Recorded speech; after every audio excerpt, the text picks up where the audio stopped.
Hey, good morning to those of you out in the West Coast, and good afternoon to those of you here on the East Coast. It is an awesome day. I can't get good if I'm not centered. That drives me nuts. I'm an Army guy through and through.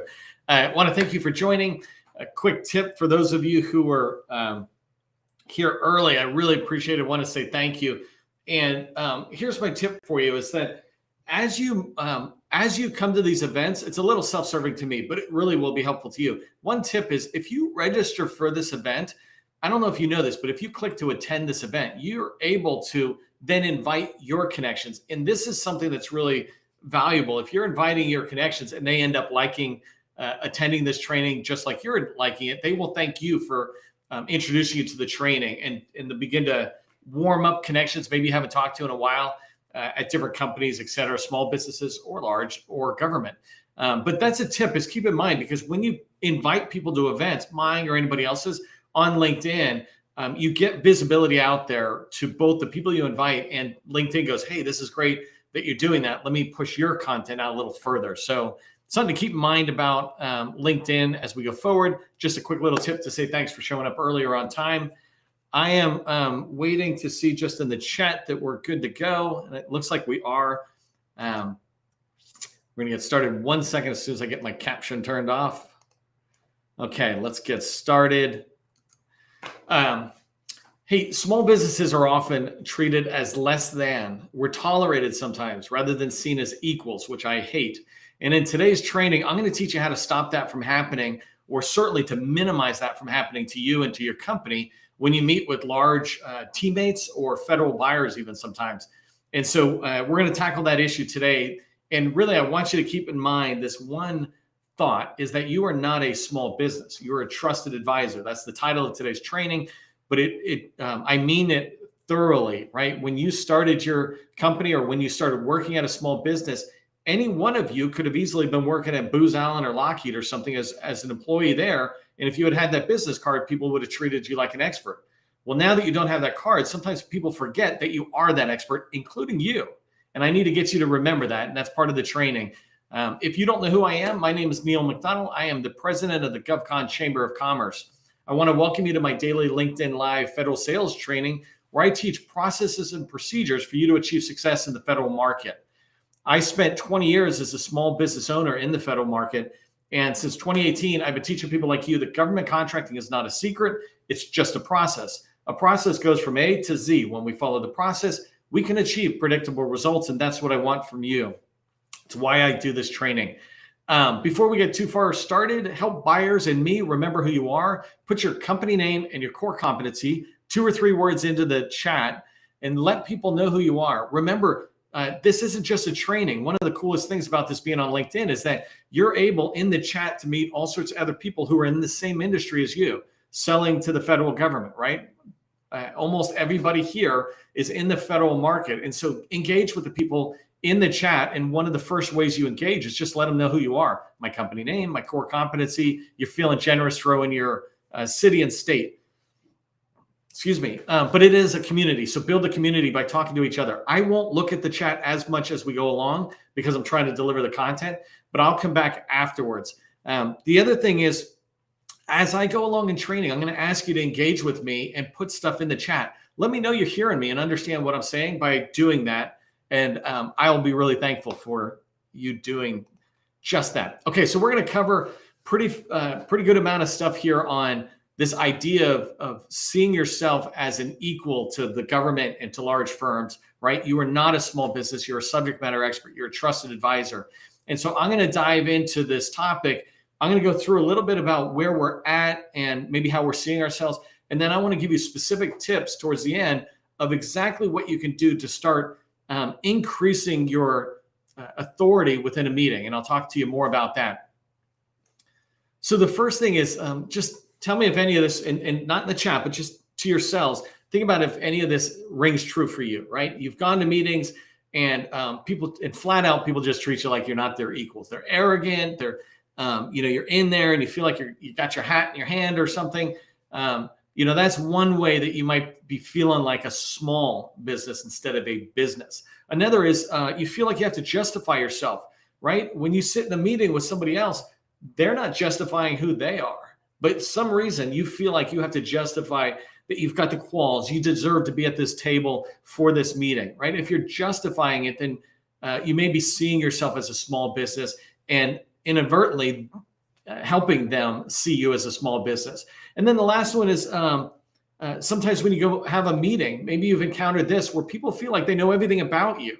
You come in and they go, I know all about you. You're a small business. You're this. It's like, shut up. What are you talking about? You don't know me from Adam. Not that I want to reference Adam, but when I go into a meeting, I would expect them to seek first to understand me, then to be understood or to tell me who I am, right? But sometimes because of the dynamic that happens, we're in there justifying ourselves, and other people are feeling like they know us, even though they don't know anything about you. They don't know your quals, your core competencies, your skills. They don't know your people. They don't know the past performances you've had, the details of your projects, which are amazing projects that even billion-dollar firms would love to have as past performance. Sometimes you run into people who don't even care. They just diagnose you before, or they prescribe and describe you before they even diagnose you, which is having a conversation, trying to understand you. So if you feel that, that is what I'm trying to help you get past. And there's ways to get past it. I've run into that before when I started my business, my first one way back when, where I would go into rooms and I would feel, even though I just came out of the Army, just was working at the Secretary of the Army's office, I would come out feeling smaller. I'm like, well, what the heck? I was good enough to work in the Secretary of the Army's office, but now I'm not good enough to work on an IT project or something. And that's just because of how we all position ourselves, both us, you and me, and the person we're meeting with.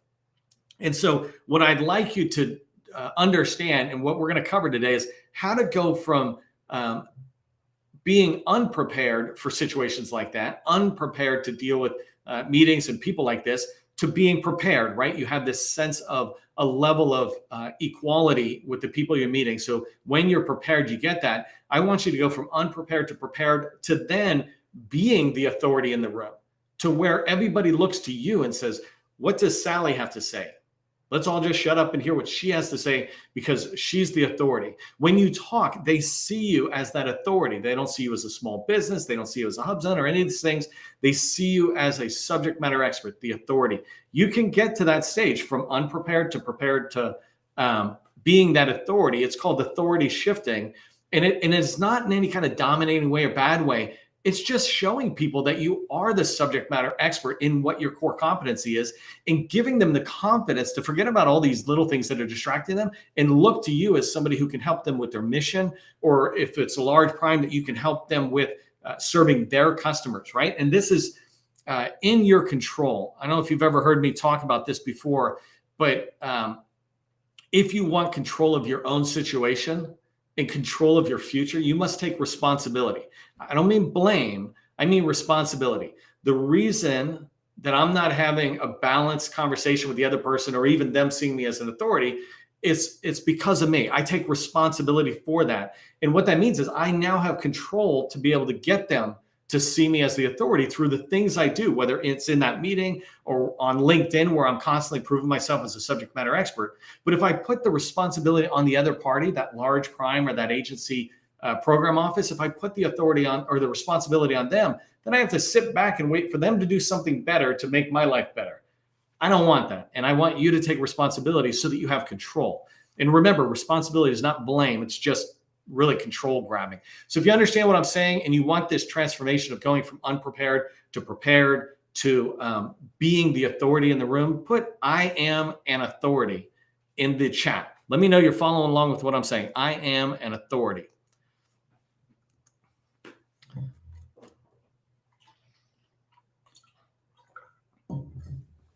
I'm going to break down each one of these sections, or these things I just said, right? Unprepared, prepared, and being the authority.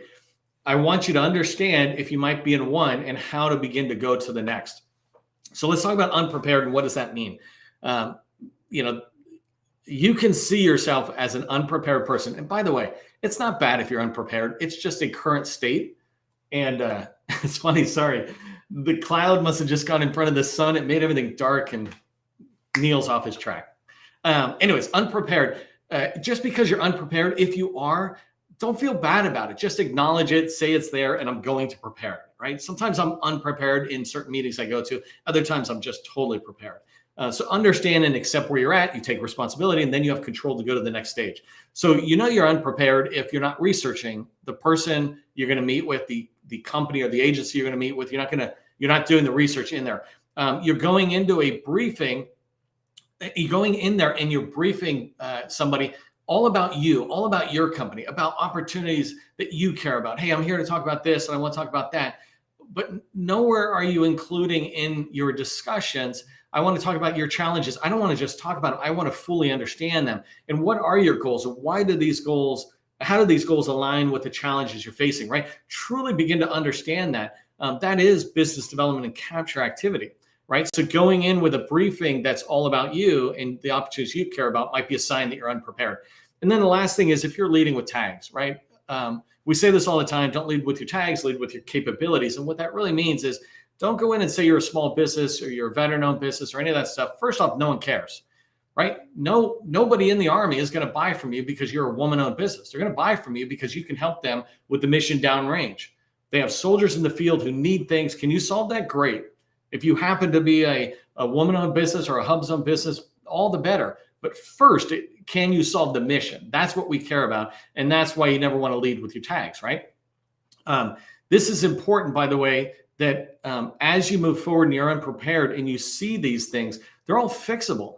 So if you're leading with your tags, all you have to do is start leading with your core competency. If you're not researching, do a little research, right? There's a pretty easy fix to each one of those unprepared states. And so let's talk about prepared. You're prepared if you're going in with a call plan sheet.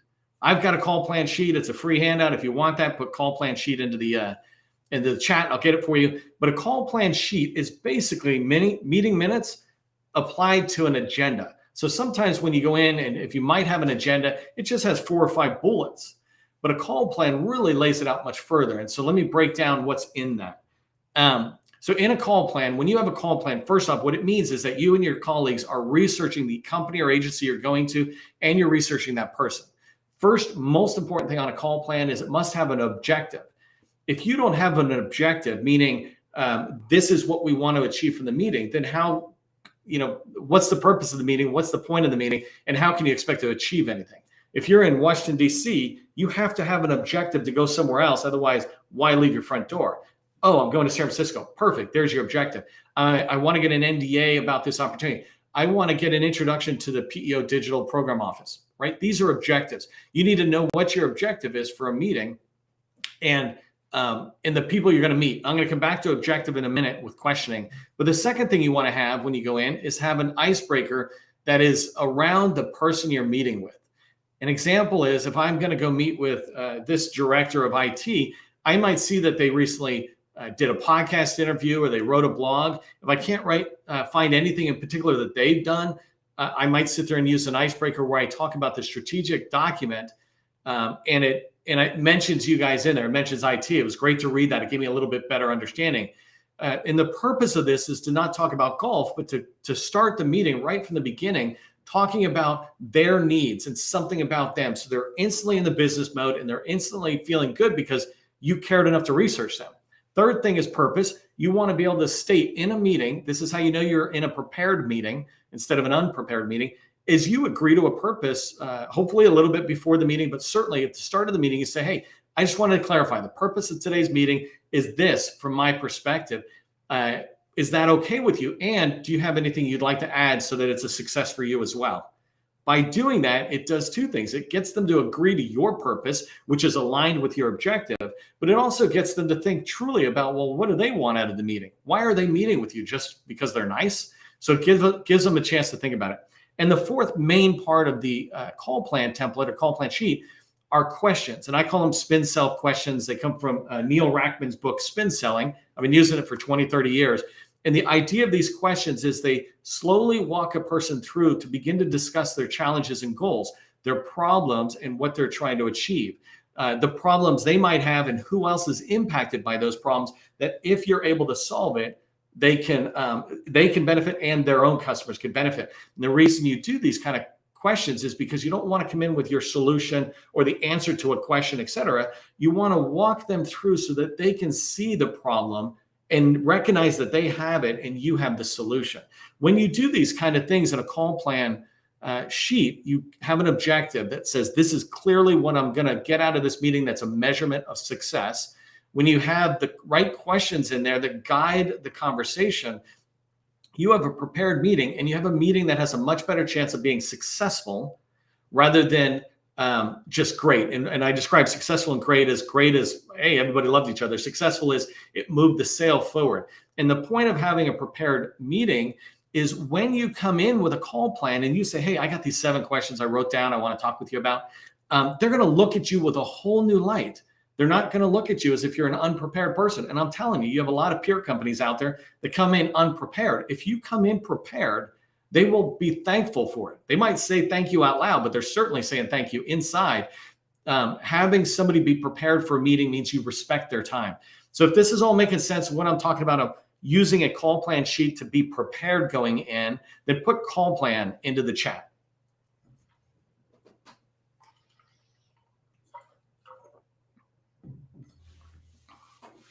Okay, so I want to move on to this last part about being an authority and how you can take it to this next level. And I am going to put a little commercial in here just because, that's how we pay for these things. But I wanted to talk about when I say being an authority and when we say authority shifting, what we mean is if you go in and you are a small business, right? There's no denying it. You just don't need to broadcast it. But when you go in as a meeting participant and you're going to talk with somebody else, sometimes we feel like that other person has the authority. Oh, it's the CIO or it's this thing. Those same people just mow their lawn, right? They have to take the trash out. They're just people like you and me. So they are not the authority. And in fact, when you go in as an authority, you're taking that control away from being a subordinate to being kind of in charge, right? And certainly this trusted advisor where I want to listen to you. I want to hear what you have to say. And so one of the easiest ways you can begin to demonstrate that you're a subject matter expert is through LinkedIn. If you've heard me talk about the 7-step process for federal government success, it's visibility, targeting, outreach, relationships, opportunities, proposals, sales. We talk about that later. But the first step is visibility. What happens when you try to schedule a meeting and people do their due diligence to say, who is this person? When you do that, they're going to come back to LinkedIn. They're going to come back to your website and see who is this person. And so in LinkedIn, you have this ability to demonstrate your subject matter expertise and this trusted authority to all of your potential buyers and teammates out there. You're putting content out there constantly. I describe it as engagement, where you can engage with content that's already out there by providing content or comments or questions, things like that. When you engage it, people begin to see you as an authority. I did this once. I mean, I've done this many, many times, but I did this once for NGA. They put out this software document that was in a draft mode, and I got in there and started having a dialogue. And in there were the CIO, the CTO, the CISO of a federal agency. They're seeing my name in there, having that dialogue, and you too can have that when you engage. The other way you demonstrate your SME status out there and they can see you as a trusted advisor is by posting your own content, whether that's curated content from a teaming partner or you're posting your own content that your company has created. When you post it out there and you're saying, here's the 10 steps to migrating to the cloud, people look at it and they begin to follow your suggestions. Hey, top 4 risks to watch out when you're migrating to the cloud. This type of stuff that you put out will be consumed constantly. I get 100,000 views on my content that I put out every single month, but rarely do I get 100,000 people. Well, rarely do I get 1,000 people contacting me every single day, right? About it. It doesn't matter. People will consume it, sometimes for a month and contact you, sometimes for a year and contact you. But at least you're demonstrating that our company's core competency is this, and we are showing it over and over and over again through our engagement and through our content posting. So that's one way of being an authority before you even meet with these people. And a quick commercial, I just released the LinkedIn course today. So Gus, you can drop a link in there. If you would like to be seen as an authority on LinkedIn, go check out the sales page and see if you want to be in on it. It's an excellent course. I don't like pitching too much in here. That's why you see me hesitating. but I have massive success in LinkedIn. I want you to have that same success. Go check out that link and learn more about it. Let me come back to being an authority though. So you can use LinkedIn as a way to be an authority, but the other way is use a call plan, right? This is coming in. The very nature of your questions begins to get them to have to think harder. And when you've got the right questions, when you and your team have really thought out the questions that you can ask that drive them to think about the challenges or the goals they want, either more fully or in a different light, this is also like shaping the requirements, right? Being able to ask those questions, these intelligent questions, put you in this position of authority where people see you as that authority and somebody they want to discuss those questions with, right? And they begin to reveal themselves, reveal their the concerns or challenges they have. Or, you know what, we really want this kind of thing, but we always felt like it was too much. Oh, no, we've had other customers who were like that and they've gone this way, right? So you have that ability to use a call plan to demonstrate your authority, not just be prepared, but the quality of your questions really drive home that you know what you're talking about because you're driving straight to every pain or wish they had. Anybody who can do that must know what they're doing. I begin to see you as more of an authority. The next way, and this is to me the most important thing you can do to be seen as an authority, it's one thing to be putting stuff on LinkedIn that says, hey, here's generically what to do. It's another to really know your agency. It's why I tell you, focus on one primary agency to dive deep into, or one department like DHS. Know everything about them. Even if you did some work with other agencies, drive deep into one organization so you can learn as much about them and you can quickly become the authority. Most people only know about their job. They don't know about their entire company.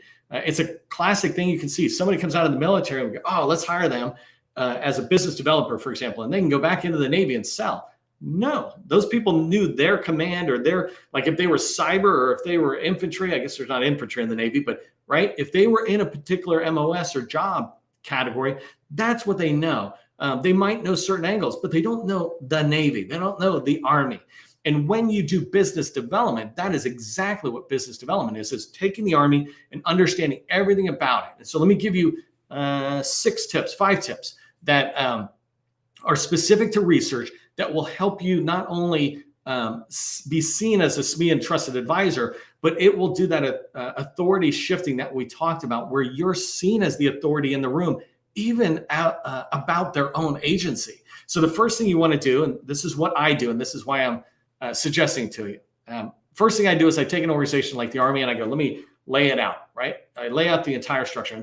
In fact, let me use a different example, cyber. So in DoD, I wanted to go after all of the $10 billion in cyber and find out how much of that is money that could go to my customers. And so the first thing we did is mapped out all the major cyber components within DoD. So like 10th Fleet for Navy, 16th Air Force for Air Force. I don't know why I took so long to say that. And Army Cyber Command, right? Laid them out. And then we began to put the second tier commands in, and then the third tier. And we went down to this point where we had over 100 different commands that were in the cyber arena, and began to really understand how the organization was laid out. Then we did similar type activity, but with people. Well, who's in charge up here? Who's part of Army Cyber? Who's part of 10th Fleet? Who were some of the key influencers, right? We're not really trying to track on the people who are doing the work downrange, but middle management and above. Those are the people we want to target when we're selling. And so we began to build an organizational chart, if you will, of people. The next thing we did is grabbed strategic documents. And by the way, as I'm telling this story, this is something I did, 6-12 months ago on cyber. But we're doing it right now with 5 different agencies for the 8A Star Street Accelerator program. We just started that last Monday. And that program, we're going after particular agencies, and we're doing it this exact way, how we begin to try to gain authority to speak to the people we want to speak to. So understand the organization from the people perspective. The next thing is understand their mission. And in this case, it's not their mission statement, but every single strategic document you can get, not just the Navy's strategic document, for example. As I come down, each one of those commands has their own action plan or strategic plan that align to the higher level headquarters, for example. And so getting all that and beginning to read not only gives us the ability to understand it, but begins to improve our questions, because we're able to say, hey, we saw that you did this stuff last year when we're looking at this annual report. And now this year we see you've got these kind of strategic goals, strategic objectives lined up. we want to talk to you about that.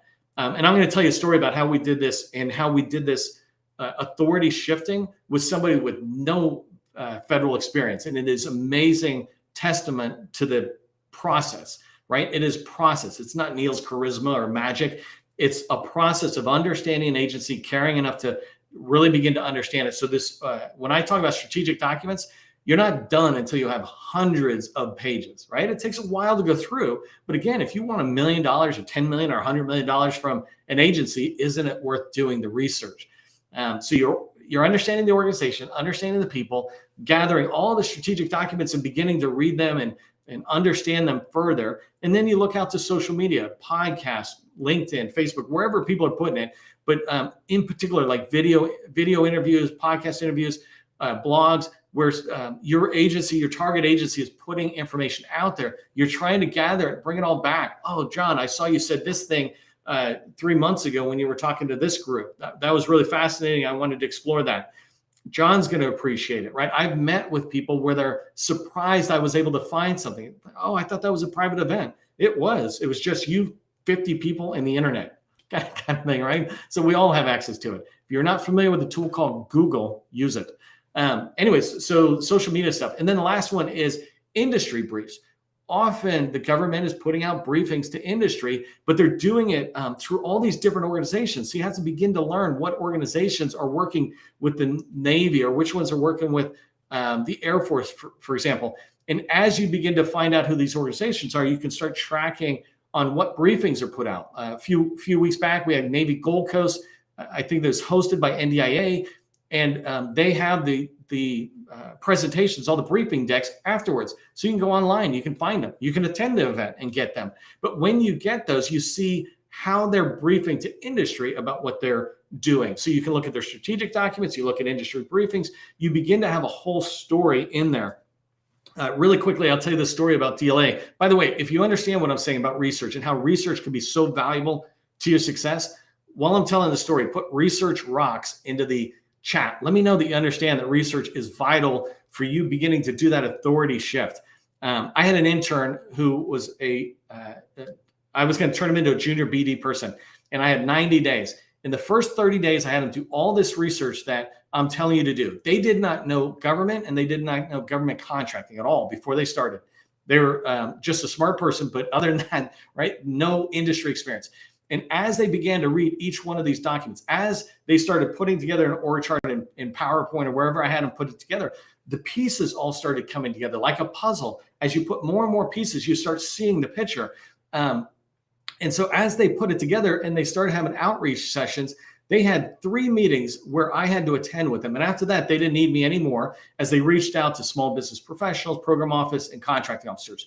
Within the second 30 days, right, within the first 60 days of somebody who didn't even really know what they were doing, they were having meetings with a contracting officer and a small business specialist where they were talking about information within DLA, was this agency, within DLA that they didn't know about. And the conversation shifted from being a junior person where they're just like, oh, let me just humor him, to being, oh, this is a prepared small business. Let me talk to them. Oh, this is not a small business at all. This is an authority on DLA. Are you working in DLA? You know so much about DLA. No, I just did my research, which allows me now to be an authority on DLA.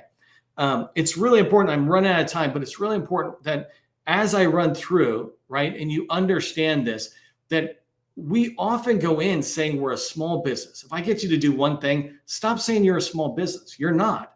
We're a data company, or we're a cybersecurity expert, right? Whatever is a better way of saying that. But stop saying you're a small business. The minute you say a small business, you're kind of saying we're less than a normal size or large business. You're not. You're a subject matter expert in what you do. That's why you work for a small business or own a small business. You're a trusted advisor because you know this better than anybody else. And the one thing small businesses can do that the largest cannot is they can shift immediately with changing priorities that the government has. Tell me our federal government is not turning on a dime fast, trying to figure out how do we be more nimble and flexible to all the things going on, whether it's coronavirus, Ukraine war, all these kind of things that they have to deal with. They need to have massive flexibility and this ability to turn on a dime. Small businesses bring that we bring that flexibility. When you go in, you want to see yourselves as an equal to them, and they will see you as an equal. Okay, last thing is, so in today's training, we talked about going from unprepared in a meeting to being the authority in a meeting. Research is going to help you do this. Just remember to do your research, and that one thing alone will help you go to the next level in your meetings and begin to feel like you've got at least equality, if not authority, in that meeting. So again, I just released the LinkedIn course today. The link is in the chat. I think Gus is putting it down there. Go sign up for that. Go sign up for the course if you want to be seen as a trusted advisor to your buyers. If you want to reach your community, your audience, the way that I reach my community and audience. I think you'll have a lot of success by taking that course. I hope you go sign up for it. And I want you to remember that government contracting is not a secret. It's just a process. I'll see you in the next training.